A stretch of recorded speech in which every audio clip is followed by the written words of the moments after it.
Nick, Dan Tortora, wakeupcalldt.com. Just looking back on your history of being a walk-on, and then I believe you led the ACC last year with 122 tackles. From walk-on to scholarship to leading the entire conference, just your story and betting on yourself and your faith in yourself. Yeah, I mean, I think it comes down to consistent hard work.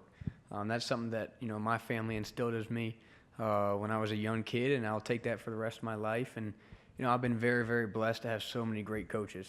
I can't be standing here today without all of them, without all the people in my life. And so truly grateful for those that have helped me get to where I am now. Nick, right side, third row. Kenton Gibbs with Locked On ACC.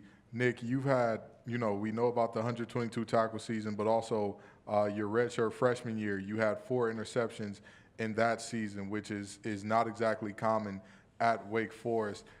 And even beyond that, the stitches in the ear, stitches on the chin, and all these bloody moments for you, and keeping the number 45. You're a true throwback player. What do you attribute that to, and how have you kind of maintained, like, hey, I'm this same guy that's going to go out there, bleed about it, die about it, because that's who I am?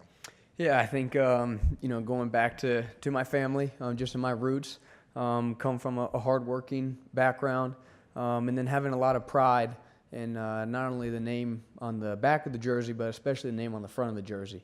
And, after my freshman season, Mr. Curry told me don't ever change your number, so that was something I stuck with. But, I think just sacrificing your body is something that's infectious.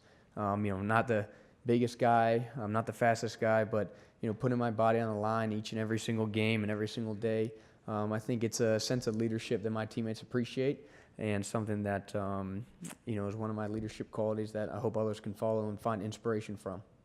Nick, right up the center aisle there on your left, third row. Was that? I thought we had bounced to this area. Then let's bring it on down to him.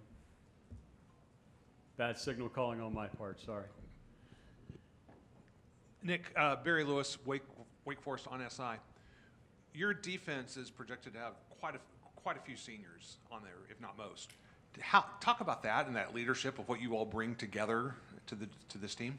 Yeah, I mean, I think it's something that's really valuable because you can have higher level conversations.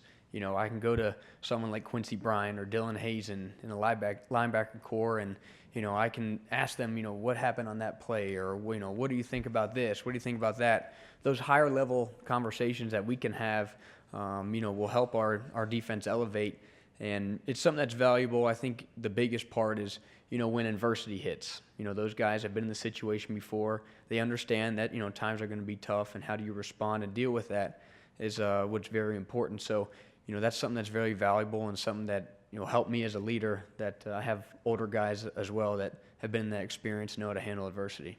We're going to stay on the left side, just go a little bit more to your left and one row back. Cam Lemons, Demon Deacon Digest, 24/7 Sports. Nick, you've now gotten a full spring and summer learning underneath Scotty Hazelton and Freddie Banks. I know that Wake Forest defense has had their moments of both high end and low ends over the last couple of years. What's different about, with having these two new guys, with these two new voices in the room leading the charge? It's a 300 level education. I mean, so much football knowledge. I've been around for, a couple of years now, and I like to think that, I've built up a decent bit of knowledge, but these guys have opened my eyes to stuff that I've never even, could have even imagined. And so, I'm very thankful to have them because they're just going to elevate my game, and I know they're going to get our defense to play at a really high level this year. Nick, from the podium, stay with that just for a few minutes. You are the old man of the team, and they do say it's hard to teach an old dog new tricks.